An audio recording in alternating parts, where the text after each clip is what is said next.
Le barrage de Sangori à une dizaine de kilomètres de Bandoukou. Ce jour, Atta est le seul pêcheur à y promener sa pirogue. Toute la nuit, il a installé ses filets. Au lever du jour, aucun poisson pris.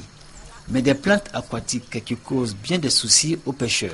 Depuis 2000 jusqu'à aujourd'hui, vraiment, ça ne marche pas du tout. Et il y avait une herbe qui est venue, on ne sait pas d'où ça vient. Ça est au milieu de l'eau. Ce n'est pas en haut et ce n'arrive pas en bas. Donc les poissons sont en bas d'herbe. Donc ça fait qu'avant on peut lancer épervier. Mais maintenant à cause des herbes là, on ne peut pas lancer épervier. Comme ça ne marche pas, tout le monde a abandonné. Avant là, quand les pêcheurs viennent, des fois même pour un pêcheur, il y a 3 femmes qui peuvent prendre pour un pêcheur.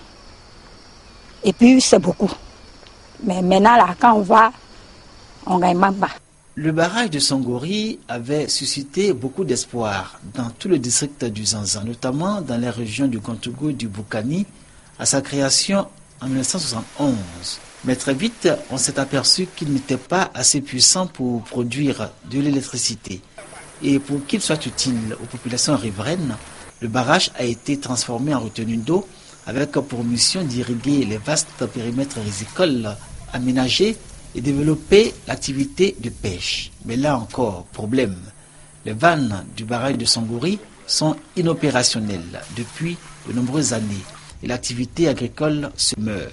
Le barrage étant créé depuis les années 70, qu'on est aujourd'hui un état de délabrement. Toutes les vannes sont gâtées. Ça fait que si vous n'avez pas besoin d'eau, vous avez besoin d'eau, l'eau passe.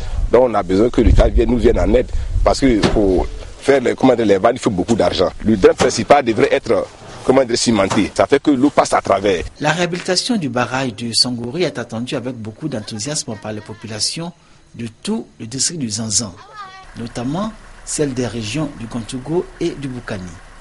Les populations de ces régions y voient dans cet acte à venir promesse faite par le président Alassane Ouattara lors de sa visite d'État dans cette partie de la Côte d'Ivoire, la solution au problème de développement des différentes localités qui composent le district du Zanzan et de progrès de leurs populations respectives.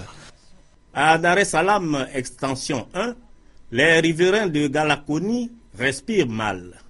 Une odeur nauséabonde se dégage de cette eau qui, de nature claire, est devenue noirâtre du fait de sa pollution. C'est dans la soirée que l'odeur devient insupportable et difficile à respirer. Vers les 18h, l'odeur rentre à la cour, ça nous empêche de bosser. Souvent, on ne peut pas bosser sur la terrasse, on est obligé de rentrer dans la chambre. C'est pollué, il y a les animaux qui boivent dedans, on ne sait même plus à quel sein se vouer. Dans l'ignorance totale, Dame Matogoma Sissé mène ses activités commerciales pour assurer son quotidien. L'eau dégage une odeur nauséabonde. Je suis veuve. Je n'ai personne pour m'aider. Je suis obligée de recueillir les graviers dans cette eau pour les vendre et subvenir à mes besoins. Je ne sais pas si cette odeur nous rendra malades un jour. Aidez-nous. Les habitants souhaitent que les autorités compétentes se penchent le plus tôt sur cette question.